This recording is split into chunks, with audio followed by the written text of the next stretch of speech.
Society Fatehpur का मैं यहाँ पर चेयरमैन हूँ। 2012 से जनपद में प्रत्येक दिन राष्ट्र प्रथम की भावनाओं से सेवा कर रहा हूँ और हमारे साथ आज रेड क्रॉस परिवार के कई सदस्य मौजूद हैं। मैं उनका भी परिचय करवाऊँगा।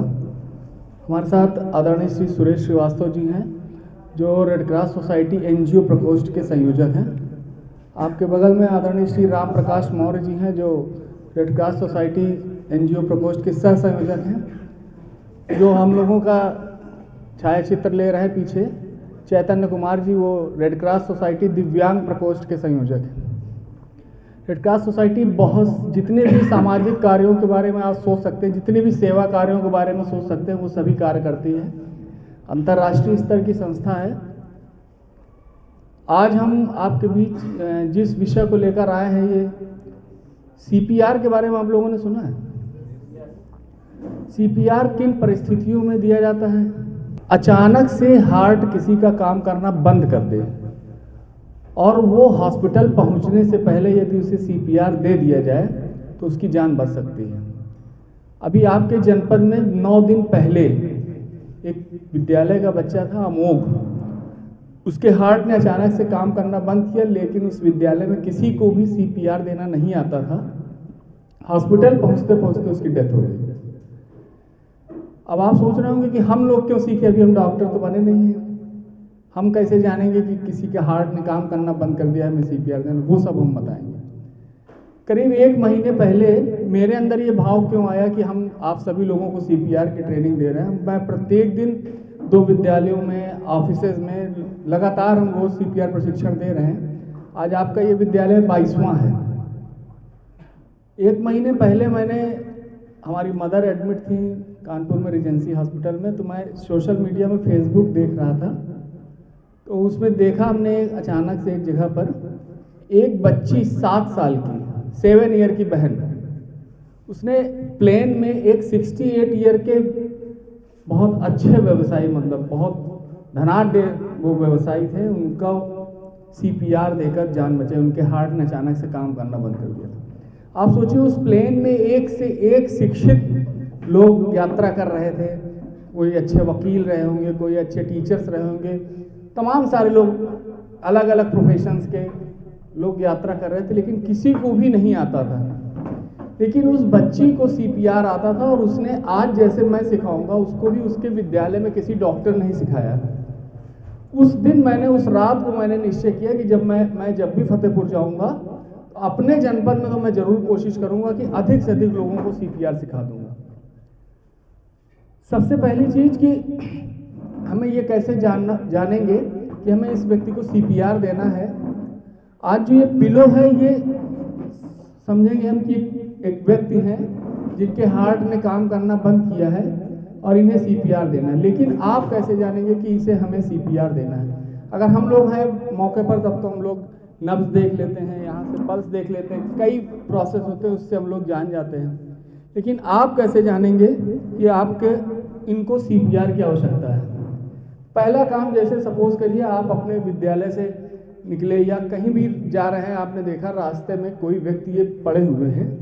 आपके घर में भी ऐसा हो सकता है, किसी को अचानक कोई दिक्कत हो जाए, तो सबसे पहले तो हमें कॉल फॉर हेल्प, पहला ला है कॉल फॉर हेल्प। यानी आप देखते हैं कई बार जब हम लोग सड़क में निकलते, कोई अगर गिरा पड़ा होता तो 8-10 लोग उनको घेरे खड़े रहते, कोई ऐसे फोटो खींच रहा होता, कोई ऐसे, लेकिन कोई उसकी हेल्प करने के लिए किसी भी तरह से आगे नहीं आता।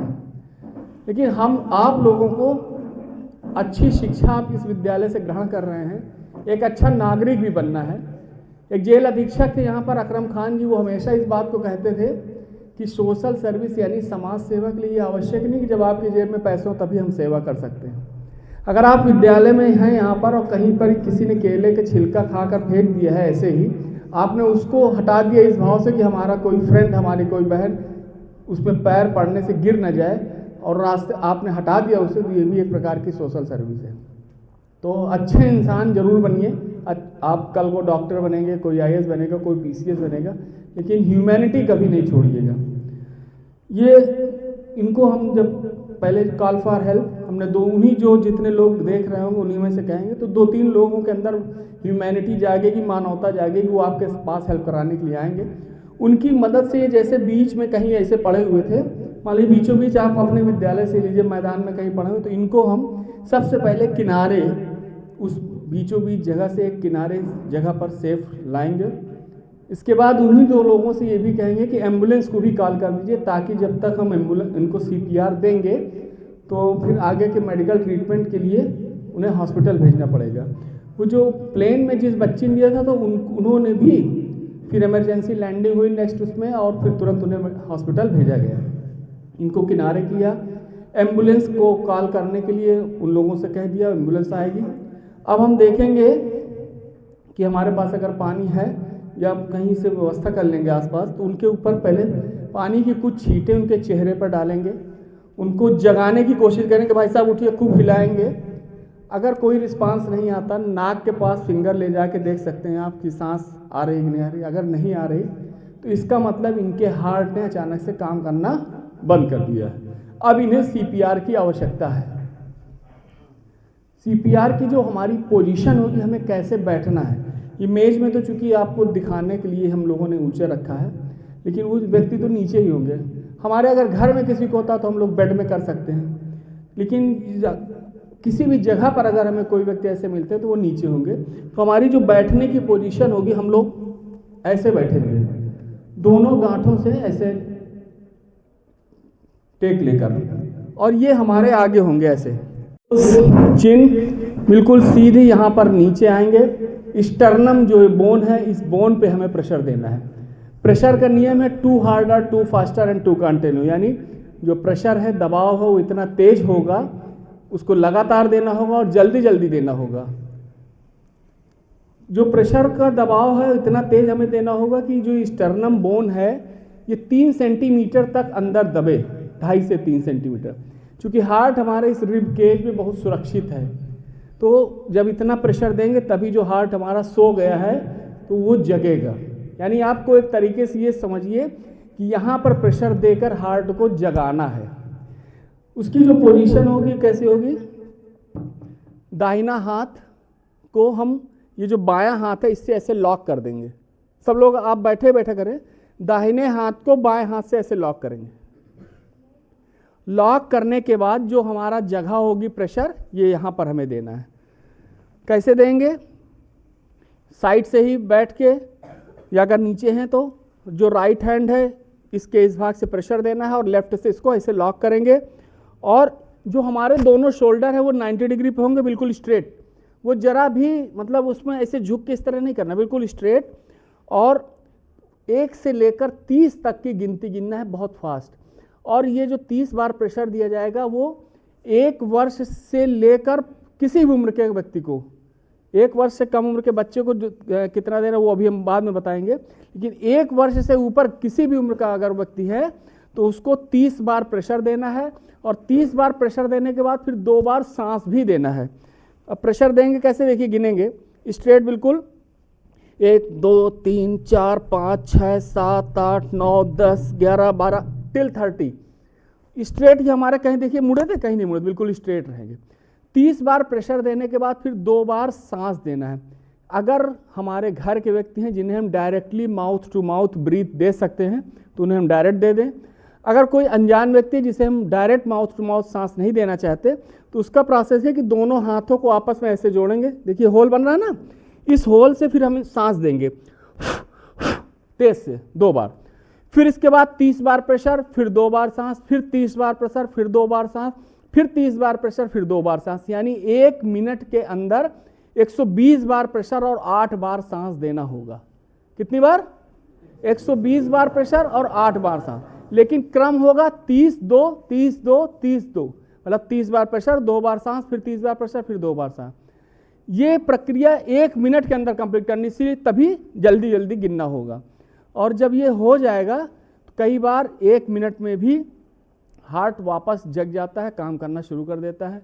कई बार बहुत से लोगों की इम्यूनिटी कमज़ोर होती है तो वो हमें 2 3 4 बार भी देना पड़ सकता है। तो एक बार जब हम इतना दे लेंगे तो इतने में हम थक जाएंगे, फिर हमारी कैपेसिटी नहीं रहेगी कि हम दोबारा से तुरंत 1 मिनट फिर 120 बार दें।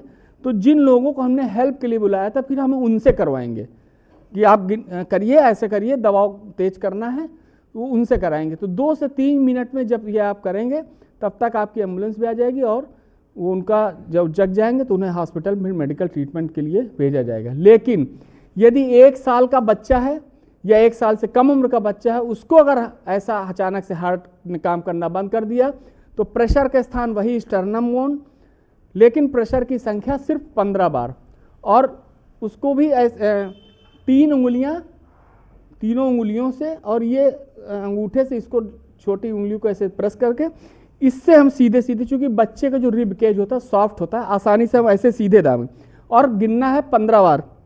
1 2 3 4 5 6 7 8 9 10 11 12 13 14 15, और इसको भी 2 बार सांस देना है। लेकिन बच्चे में 15 बार प्रेशर, 2 बार सांस, फिर 15 बार प्रेशर, फिर 2 बार सांस, फिर 15 बार प्रेशर, फिर 2 बार सांस, यानी 4 बार इसको भी देना है। यानी 60 बार प्रेशर और 8 बार सांस। प्रेशर बच्चे को 3 उंगलियों से देना है। क्लियर है ना? कई बार हम लोग बच्चों को, चूंकि उसका रिब केज पतला होता है, हाथ से ऐसे होल्ड करने के बाद ऐसे अंगूठे, दोनों अंगूठों से ऐसे करके अंगूठे से दबा देते हैं। 1 2 3 4 5 6 7 8, आसानी से दब जाता है। और बच्चे मोस्टली 1 मिनट में उनके हार्ट वापस काम करना शुरू कर देते हैं। तो आप सभी को इसी जानकारी के लिए हम आए थे। अब ध्यान रखिए कि 1 वर्ष से कम उम्र के बच्चों को कितनी बार प्रेशर देना है? 60 बार देना है, लेकिन 15-2 के। और 1 वर्ष के ऊपर किसी को देना है तो कितनी बार? 120। उसमें ये नहीं सोचना कि अरे हम मान लीजिए प्रेशर दिया तो हड्डी न टूट जाए, या कई बार हम लोग ये सोचते हैं कि हम मान लीजिए प्रेशर दे रहे हैं, ये कुछ कर रहे हैं, इसको अगर मान लीजिए नहीं बचा, कई बार नहीं भी बचते, नहीं बचा तो हमको पुलिस ये पकड़ लेगी। ऐसा नहीं है, ये सब बिल्कुल गलत है। कानून में बहुत सुधार हैं। अगर आप किसी की जान बचाते हैं तो इसमें पुलिस आपको कभी अरेस्ट नहीं कर सकती। हो सकता है वो आपसे पूछे क्वेश्चन कि क्या हुआ था, कैसे किया, आपने क्यों किया, तो आपको बताना, लेकिन उसमें कभी पुलिस आपको पकड़ती नहीं है ना? तो इस दिमाग से इस बात को निकाल दीजिए। हर किसी की, जिसकी भी हम मदद कर सकते हैं तो जरूर मदद करें। थैंक यू भैया।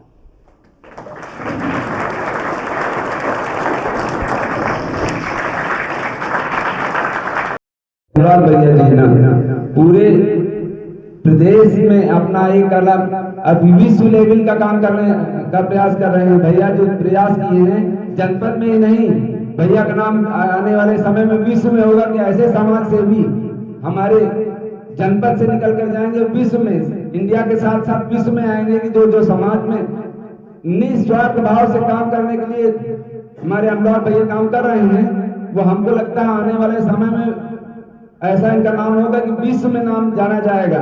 क्योंकि फतेहपुर में तो कोई ऐसी बच्चा होगा, वो जानता होगा, बेशक चेहरे से न जानते हो, मगर नाम से जरूर जानते होंगे कि अनुराग भैया समाज के लिए कितने समर्पित रहते हैं। अपना खाना पीना सुबह 7 बजे 6 बजे से उठ करके रात 8-10 बजे तक पूरे समाज में लगे रहते हैं। इन भैया के लिए हमारे एक बार जोरदार तालियां।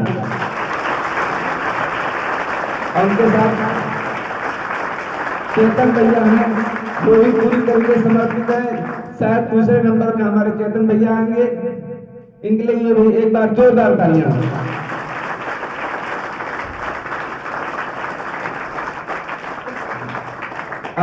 मगर समाज के लिए अगर इतना समर्पण की भावना जो रखें, उनके लिए हमें लगता है कि हमको वो हमारे सभी पूजनीय हो सकते हैं, क्योंकि वो सभी घर के परिवार के सब लोगों के लिए काम करते हैं, मगर बाहरी लोगों के लिए काम करने वाले शायद कम ही लोग ऐसे मिलते हैं। जैसे भैया का देख करके सभी लोग कुछ न कुछ उत्साह पैदा करेंगे। आप सब लोग बीच में ये भावना आ गई होगी कुछ न कुछ, जब भैया इतना कर रहे हैं तो हमको कुछ न कुछ तो करना चाहिए। नहीं सोच रहे तो सोचना चाहिए। और ये बहुत ही, ये अपने आत्मिक संतुष्टि के लिए भी करना पड़ता है। आपको किसी के साथ परोपकार करके अपने आप को गौरवान्वित महसूस होता है। हम कोई कुछ ना कहे, मगर अपने आप को महसूस करेंगे कि नहीं हमने किसी के साथ अच्छा काम किया, किसी को सहयोग दिए, इस वजह से हमको अपनी संतुष्टि मिलती है, नहीं मिलती? चलिए ये भाव रखना चाहिए, सदैव ऐसे भाव रखना चाहिए जो समाज के हित के लिए हो, दूसरों के हित के लिए हो। अपने लिए तो सब कुछ करता है, दूसरे के लिए भी करना चाहिए, ये सबका धर्म है। ठीक है, आज से प्रेरणा ले, जैसे अनुराग भैया करते हैं, प्रयास करें कि आप उतना तो नहीं, हम आप उतना नहीं कर सकते, जितना ज्यादा से ज्यादा हम आप सहयोग कर सके दूसरों के लिए उतना करें। ठीक है, एक बार भैया के लिए एक बार जोरदार तालियां।